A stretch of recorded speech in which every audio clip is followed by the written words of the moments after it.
एक लड़के का फोन मेरे पास आया था, काफी टाइम की बात हो गई और ये मैंने शायद बयान भी किया था। उसने मुझसे कहा था कि आप फोन करके हमारे अब्बा से बात कर लें। मैंने कहा क्यों? सुने बहुत गौर से। मैंने कहा क्यों? उसने कहा कि हमारे अब्बा रक्षा चलाते हैं और जब वो रक्षा चलाते हैं तो हमें शर्म आती है। लोग रक्षे वाले का बेटा कहते हैं। एक एक बेटे से हाथ जोड़ के गुजारिश करना चाहता हूं, आपका बाप मजदूर है ना, आपका बाप ईंटें ढोता है, आपका बाप बोरियां रखता है कमर पे। अगर कोई आपको मजदूर का बेटा कहे तो फख्र से सीना चौड़ा करना और कहना, सुन, हम वो खुश नसीब हैं जिसको बाप ने पसीना बहा के खिलाया है, किसी का खून बहा के नहीं खिलाया है। बाप का सबसे बड़ा एहसान यह है औलाद पे कि वो उसको हलाल के लुक़मे खिला रहा है। और आज औलाद कह रही है, अब्बा फला की बिल्डिंग देखो कितनी ऊंची है, तुम छप्पर में रह गए।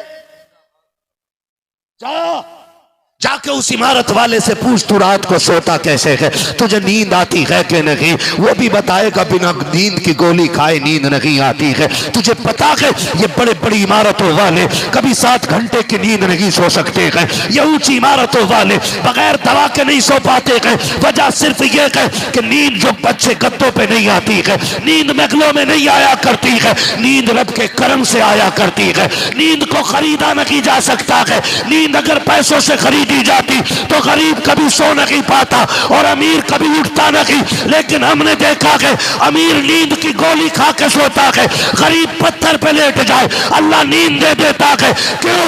क्योंकि उसकी महल में, उसकी इबारत में हराम की ईंटें लगी है, गरीब के वजूद में हलाल के लुक़मे लगे होते हैं। क्या बात है, सुभान अल्लाह सुभान अल्लाह। हक है, हक है। बहुत खूब, बहुत खूब।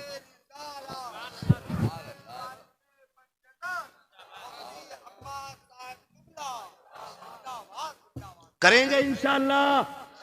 हर नौजवान वादा करे हलाल खाएंगे इंशाअल्लाह। करके देखो ये काम। हराम कभी हलक से नहीं उतरना चाहिए। हराम कभी हलक से नहीं उतर। आपका बाप हराम लाता है ना, और देखो तो सही यार, ब्याज, सूद, ये सारी चीजें। 1 रुपया ब्याज का खाना ऐसा है जैसे अपनी मां से 70 मर्तबा जिना करना। इतना बड़ा पाप है। ये सूद समझते हैं आप? ये कितनी बड़ी आप जहन्नम की आग घर में इकट्ठा कर रहे हैं। और नौजवानों, जब लगे तुम गरीब हो ना तो सट्टा ना लगाना, जुआ ना खेलना, ब्याज के बाजार में मत आना। अगर अल्लाह ने तुझे एहसास दिया है तो मुसल्ला लेके मस्जिद में आ जाना। मुसल्ला लेके ये मेरे बड़े लोग बैठे, इनके कदमों की खाक मेरे सर का ताज। और ये इल्म वाले लोग, पूरी गारंटी से कह रहा हूं, रात का जब आधा पहर गुजरता है ना, अल्लाह ऐलान करता, उठो मांगो, क्या मांगना चाहते हो। कौन? जिसने लफ्ज़ कुन से कायनात बनाई है, वो जिसका एक एक वादा सच्चा है, वो जो हर शय पे कादिर है, जो उसकी शाय निशान है। वो कह रहा मांग, क्या मांगना है? उठना। फिर रात को तू 3 बजे तक गेम खेलता रहा, जब मुसल्ले पे आने का टाइम था तूने चादर ओढ़ी और तू लेट गया। उसने आवाज दे के कहा, मांग, क्या मांगता है? अगर इज्जत चाहिए थी मुसल्ले पे आ जाते, अगर दौलत चाहिए थी भीख मांगते रब की बारगाह में झोली फैला के। अल्लाह गरीब हूँ, रोजी का इंतजाम कर दे। अल्लाह मोहताज हूँ, रिस्क दे दे। खुदा की कसम खा के कहता हूँ, ओ लोगों, हम शॉर्टकट इख्तियार करते हैं ताकि हम जल्दी अमीर हो जाएं। याद रखिएगा, हराम की दौलत देखने में खूबसूरत होती है लेकिन तबाहकारियां इसकी दुनिया के लिए नुमाइश बन जाया करती है। मर जाना लेकिन हराम का लुकमा न खाना, इसलिए कि हराम खा के मरोगे, जहन्नम में जाओगे, हलाल की वजह से फाके से मर जाओगे, अल्लाह जन्नत तुम्हारी कब्र को बना डाले। करेंगे इंशाअल्लाह। और अगर आपको लगता है कि 50% इसके घर में हराम का है तो उसके घर का पानी भी न पियो, ये फतवा है। और तकवा यह है कि 1 रुपया भी किसी के घर में हराम का हो तो उसके घर का बर्तन न छुआ जाए। लोग मुझसे पूछते हैं ये किस किताब में लिखा, पढ़ना। कितने हुजूर से प्यार करने वाले लोग हैं, हाथ उठा के बता दें जरा। सुभान अल्लाह, अल्लाह सलामत रखे। जिन्होंने हाथ उठाए अल्लाह सबको मरने से पहले हुजूर का मदीना दिखा दे। मेरे पास इससे बड़ी दुआ नहीं थी, ये मैंने दे छोड़ी है। तवज्जो है सारे लोगों की, सारे हुजूर से प्यार करते हैं ना। अब प्यार के भी कुछ तकाजे होते हैं। सोचू ये खा के बिल्ली हज को चली, उमरा करने गया तो दाढ़ी इतनी थी, करके आया तो और छोटी हो गई। उमरा करने गया तो 50 ग्राम किलो पे मार रहा था, करके लौटा तो पूरा 100 ग्राम मारने लग गया। क्यों? काबा तो वही है ना, मदीना शरीफ भी वही है। लोग कहते वहां तो लोग सुधर जाते, ये बिगड़ा कैसे? मैंने कहा यार अजीब आदमी, जिसके हज उमरे के सफर में 1 रुपया हराम का होगा ना, अल्लाह उसका हज उमरा कबूल नहीं करेगा। बोलो, 1 रुपया हराम का। और यहां किसान है तो मेड़ कुरेद रहा, ऐसी मेंढ काट रहा, पता ही नहीं चल रहा कब काट दी। पानी दी, फटाक से गिर गई। हजरत मैं किसान का बेटा हूं, नहीं मेरे दादा किसान है, मेरे बाप तो अल्लाह का शुक्र है आलिम है, मुफ्ती आजम हिंद के मुरीद और खलीफा भी हैं। मैं मगर मेरे दादा परदादा ये किसान लोग रहे। हम जमीन और खेतों पे जाने वाले लोग हैं। चला नहीं जाता मेंढ पे पैर रख के, मेंढ सीधी थी यूं जा रही है। क्यों? उससे कोई यार ये कैसे, ट्रैक्टर वाले की गलती है, ऐसे मार गया है। ये बेगाना शादी में अब्दुल्ला दीवाना, ना इसकी जमीन ना इसका खेत, और जबरदस्ती मेंढ काटी आया। कह रहा मुखिया धोरा साफ कर दिया, पैसे सही से दे दिए। इतना लट फिरेगा बेटे कि ना मुखिया बचाएगा ना कोई ठेकेदार बचाएगा। निकलो इन चीजों से यार। माफ कीजिएगा, अगर कोई कमजोर है ना तो पूरी इतनी अंदर को मेंढ रख दी है कि हटा के दिखा। ले भैया वो कैसे हटा देगा, लट थोड़ी खागा। और पंचायतें भी होती है ना, आंख मार के पंचायत हो रही है कि टेंशन मत लियो, फैसला तुम्हारे ही हक में होना, आन तो दो। गलती किसी की भी है, मुजरिम गरीब होता है।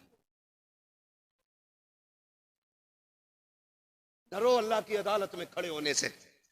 ये तेरी तराजू है जिसका कांटा जिधर तू चाहे झुक जाए। एक तराजू जब अल्लाह लगाएगा ना, उस तराजू के कांटे में रत्ती भर फर्क आने वाला नहीं है। बदल दो अपनी दुनिया, लात मार दो हराम की दौलत पे, और ऐलान कर दो जिएंगे तो हुजूर के लिए जिएंगे और मरेंगे तो हुजूर के लिए मरेंगे। हमारी भी कोई जिंदगी है?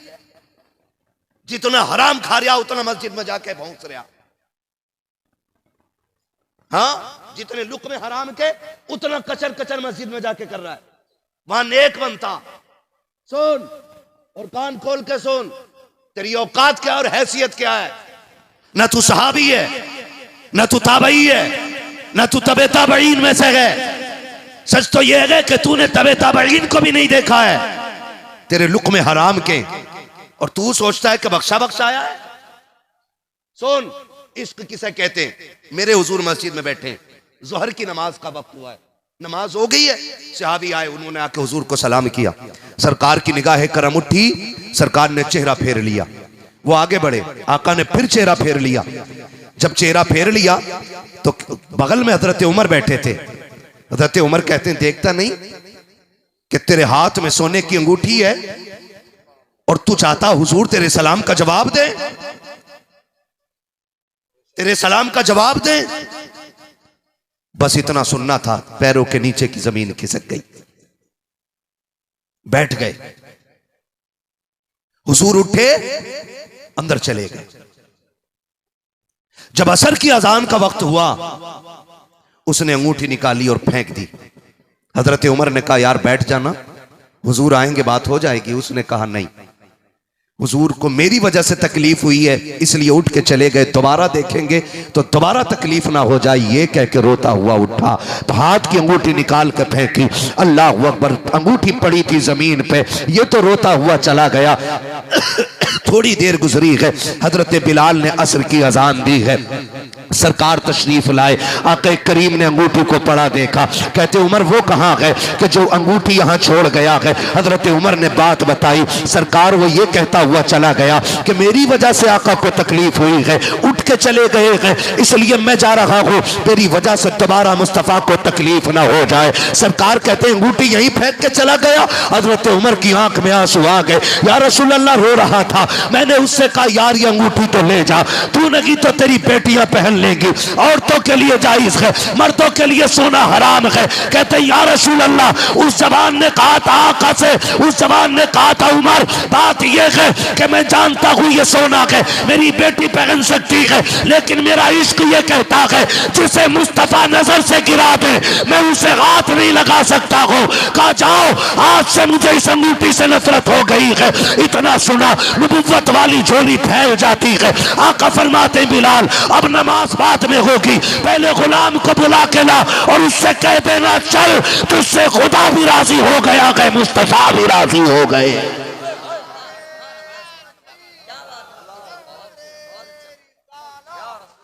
जिनकी फितरत में खातून जन्नत के लहू की गैरत है, तो फिर वो ये नहीं कहते कि आला हजरत चीज क्या है, बल्कि वो तो खुल के कहते गए रोजे महशर अगर मुझसे पूछे खुदा,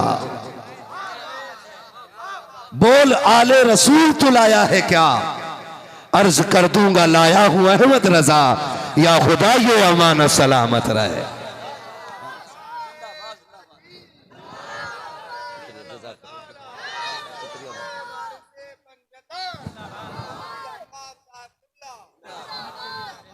नहीं बिल्कुल बिल्कुल जैसा आपकी मर्जी हो, हाँ कोई मसला नहीं। खैरियत है ना, जरा कह दें या रसूल अल्लाह। और सुनो सुन्नियों, आला हजरत ने सिखाया, आला हजरत ने सिखाया है, आपका नारा यही होना चाहिए, दो जहां में खादिम आले रसूलुल्लाह कर, हजरत आले रसूल मुक्तदा के वास्ते ये अपना नारा रखो। शफीपुर शरीफ सरकार आला हजरत हाजिर हुए, सुने आज किसकी महफिल में बैठे हो, अल्लाह करे ये बातें दिल में उतर जाएं।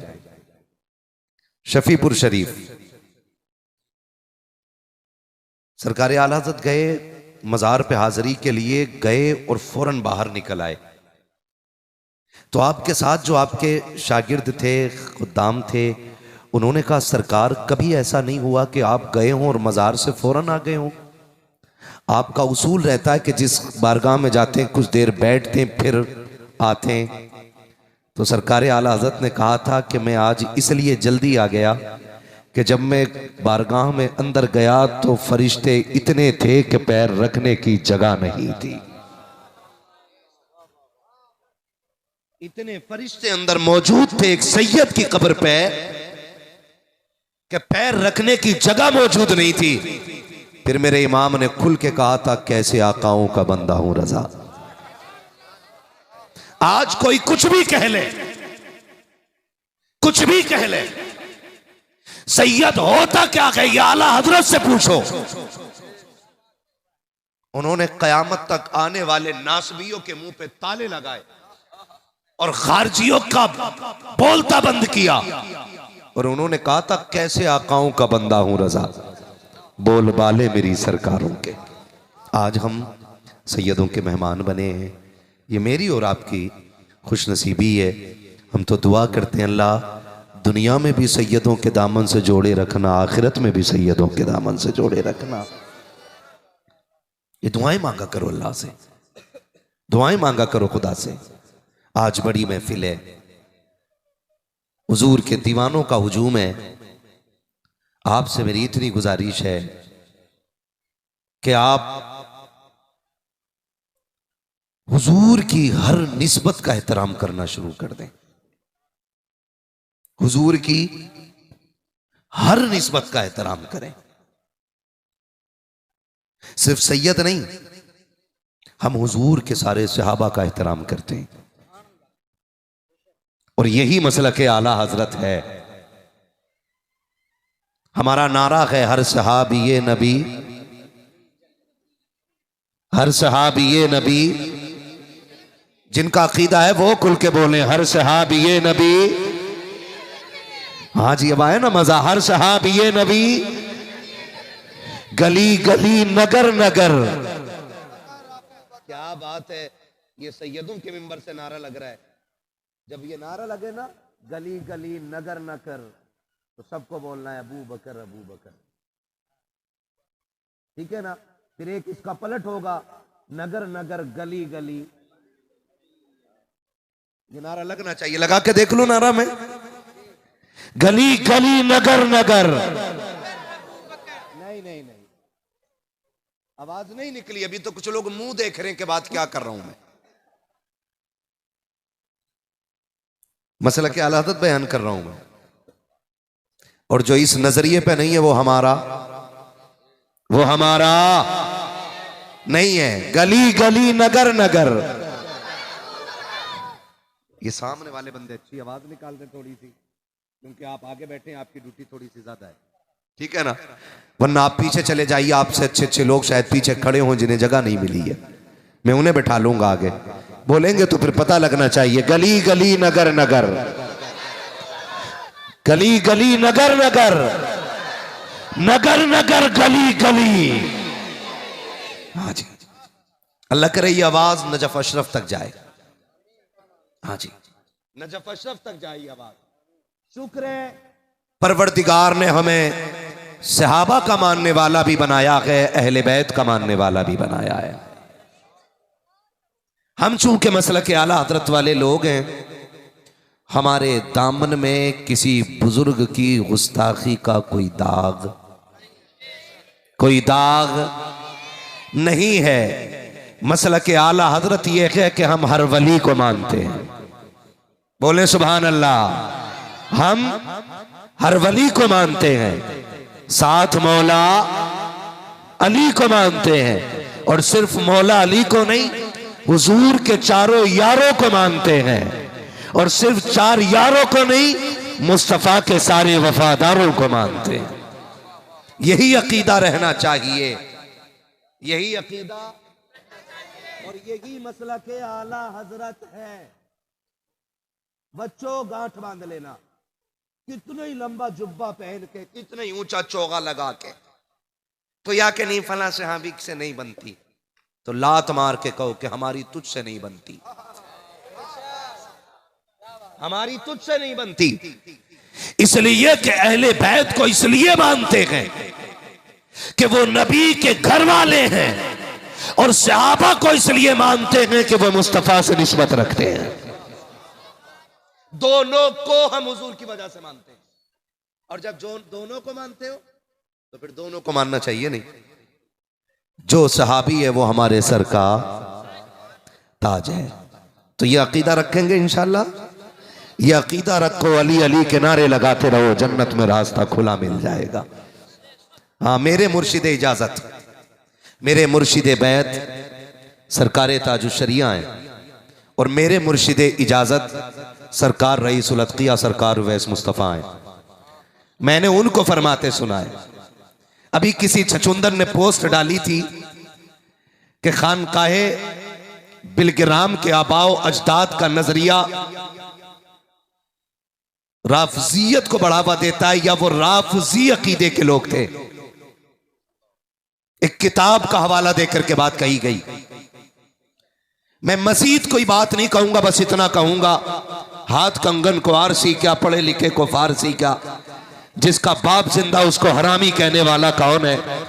पिछले साल भी उर्से वास्ती में सरकार वैसे मुस्तफ़ा ने कहा था, हमारा वही अकीदा है जो जमहूर उलमाए अहले सुन्नत का अकीदा है।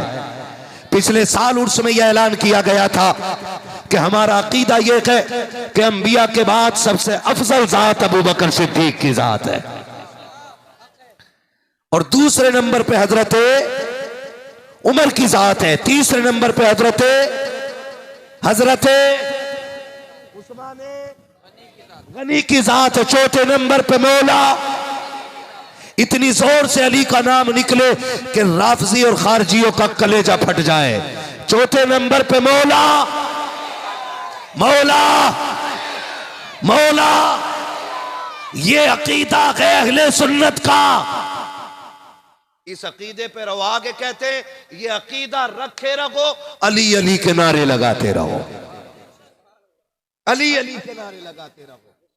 और फिर देखो अल्लाह कितनी इज्जतें बख्शता है। इनकी निस्बत का एहतराम हमें क्या से क्या बना देता है।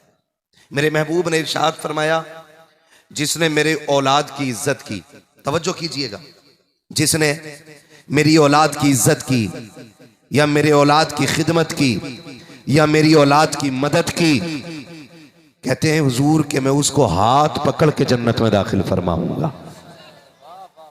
फिर बरेली से आवाज आती है, वो तो निहायत सस्ता सौदा बेच रहे हैं जन्नत का, हम मुफलिस क्या मोल चुकाएं, अपना हाथ ही खाली है ना। जो लोग ये समझते हैं कि खाली रत जगहों से रुतबे बुलंद हो जाएंगे, वो भी ख्याल खाम में। और जो ये समझते हैं कि खुदा को छोड़ के सिर्फ पीर की जूतियां उठाने से वली बन जाएंगे, वो भी गलत सोचते हैं, वो भी गलत सोचते हैं। आप अल्लाह की इबादत भी करते रहे, पीर की फर्माबरदारी भी करते रहे, इतनी आसानी से खुदा मिल जाएगा कि आप सोच भी नहीं सकते हैं, सोच भी नहीं सकते। मेरे सामने आप बैठे, अल्लाह आपको सलामत रखे, कितने लोग किसी न किसी पीर से मुरीद हैं? हाथ उठा के बताएं जरा। जितने मुरीद हैं, किसी से भी मुरीद हैं, हाथ उठा के बता दें। थक रहे हैं आप हाथ उठाने में? नहीं ना, बहुत कम लोग मुरीद हैं। आपको मशवरा दूं, वजह यही है, एग्जाम आता है, इतने बहुत से कलम लेके आ जाते हो, सैयद साहब पढ़ दियो इन्हें, पेन पढ़ दो, कि क्योंकि हाई स्कूल का इम्तिहान आ गया। मुझे एक बात बताओ, बच्चा पूरी रात गेम खेले और सुबह को पेन पढ़वा के ले जाए तो क्या वो आईपीएस बनेगा? बोलो, बनेगा? नहीं बनेगा ना। क्यों? क्योंकि दुआ के साथ मेहनत जरूरी होती है। एक बहुत बड़े बुजुर्ग हैं शेख सादी शिराजी रहमतुल्लाह ताला अलैह, आप फरमाते हैं कि जो सिर्फ दुआ पे भरोसा करे वो बेवकूफ है, और जो सिर्फ मेहनत पे भरोसा करे वो घमंडी है। फरमाया मेहनत करो अपने हिस्से की, फिर दुआ करो, जहां तक तुम अपनी मेहनत से पहुंचोगे उससे आगे खुदा दुआओं से तुम्हें पहुंचा देगा। और सिलसिले के भी फायदे होते, हमने सिलसिले के फायदे समझे ही नहीं। कई नौजवान तो कहते हैं ना जी शादी के बाद मुरीद हूंगा, पता ना बीवी किसी और पीर के साथ निकल ले और मैं किसी और के साथ निकल ले, वो भी रंगीला बीवी के साथ रहेगा। कह रहा दोनों एक पीर के मुरीद होंगे ताकि दोनों वहां भी दामन जोड़ के चलें। देखो कहां तक की सोच रहा, ये मुश्किल से 35 साल बीवी के साथ ढंग से गुजार पा रहा, एक के आगे हाथ जोड़ के कह रहा अल्लाह बचा ले इससे, और पहले पहले कह रहा ना पीर एक ही रखेंगे ताकि बीवी कयामत में अलग ना हो जाए। कुरान तो ये कहता है कि उस दिन बाप बेटे से भागेगा, बेटा बाप से भागेगा, माँ औलाद से भागेगी, औलाद माँ से भागेगी, मियाँ बीवी से, बीवी शौहर से, एक दूसरे से भागते होंगे, कोई किसी की सुनने तैयार नहीं होगा। तो वहां भी ठुक्के जोड़ रहा है कि नहीं अभी मुरीद नहीं होना है, जब ब्याह हो जाएगा ना फिर दोनों एक साथ मुरीद होंगे। नौजवानों और बच्चों, जितनी जल्दी हो जाए किसी अल्लाह वाले के दामन से जुड़ जाना,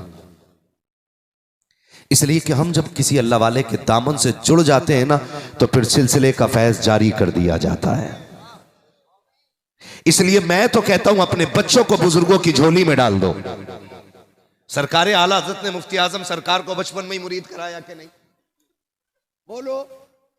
और आज हिसाब लगा रहे ना यार, अभी 2-4 बीघे की बेईमानी कर लूं फिर मुरीद होऊंगा। मौलाना अभी मुरीद होने का मौका ना है, रोजाना कई क्विंटल तोलना पड़े है, और हर क्विंटल पे अगर 100 ग्राम भी मारा तो अभी लंबी मार पे हूं। पहले ये बेईमानी छोड़ दूं फिर मुरीद हो जाऊंगा। पहला जुमला मेरा आपसे यह है कि आप अगर दुनिया और आखिरत की भलाई चाहते हो तो अहद करो, जब तक जिंदा रहेंगे हलाल खाते रहेंगे। कैसा खाएंगे? जोर से कैसा खाएंगे? हलाल खाएंगे। कान खोल के सुनना मेरी बात। आज हर बंदे को यह शिकायत है कि बड़ा जा रहा हूं मस्जिद में, दुआई कबूल ना हो रही। हर बंदे को शिकायत यही है कि शब कदर में भी मांग के देख लिया, शब बरात में भी मांग के देख लिया, दुआई कबूल नहीं हो रही। इमाम गजाली से पूछा गया था, हजरत दुआएं कैसे कबूल होती हैं? आपने फरमाया दो काम करना। कहा कौन से? फरमाया जब भी बोलना सच बोलना, जब भी खाना हलाल खाना। हाथ उठने में देर होगी, रब कबूल करने में देर नहीं करेगा। आज ना माफ कीजिएगा, शॉर्टकट की आदत पड़ गई है। अगर कोई बंदा मेहनत से गाड़ी ले आया ना तो दूसरा हिसाब लगा रहा मैं कैसे गाड़ी लेकर के आऊं। फिर उसने हक मानना शुरू किया। कितने गेम, कितने जुए चल रहे हैं। हमारी कौम को आग लग गई है, जुए की लत ने तबाह कर दिया है। कभी ड्रीम 11 ने तबाह किया, कभी फ्री फायर ने तबाह किया। हमारी कौम सट्टेबाजी पे उतर आई है। मैं पूछना चाहता हूं अपने कौम के नौजवानों से, तुम्हारी जवानी सट्टों के लिए नहीं थी, तुम्हारी जवानियां जुओं के लिए नहीं थी, तुम्हारी जवानियां याशी और बदमाशी के लिए नहीं थी। ये जवानियां तो रातों के कयाम के लिए दी गई थी। ये जवानी तो सस्तों में रोने के लिए दी गई थी। इस जवानी में तो किसी को सलाहुद्दीन अय्यूबी बनना था, किसी को मोहम्मद बिन कासिम बनना था, किसी को खालिद बिन वलीद बनना था। मगर हुआ क्या कि इस कौम की गैरत का जनाजा निकल गया कि सलाहुद्दीन तो बाद में बनोगे, अपने बाप के वफादार बेटे नहीं बन पा रहे हो। मोहम्मद बिन कासिम तो बाद में बनोगे, अच्छे भाई नहीं बन पा रहे हो। आओ बढ़ के तो देखो, खालिद बिन वलीद बाद में बनोगे, अपने बेटे के वफादार, अपने बाप के वफादार बेटे नहीं बन पा रहे हो। तुम्हें खुदा का वास्ता दे करके कहता हूं, मौत बुढ़ापे में नहीं, मौत जवानी में भी आ सकती है। इससे पहले कि जवानी में तुम्हें सफेद कफन में लपेट दिया जाए, मस्जिद से तुम्हारी मौत का ऐलान कर दिया जाए, उठो और आज ऐद करो और दुनिया को बता दो कि मोहम्मद से वफा तूने तो हम तेरे गए, ये जगह चीज गए क्या लो हो कलम तेरे।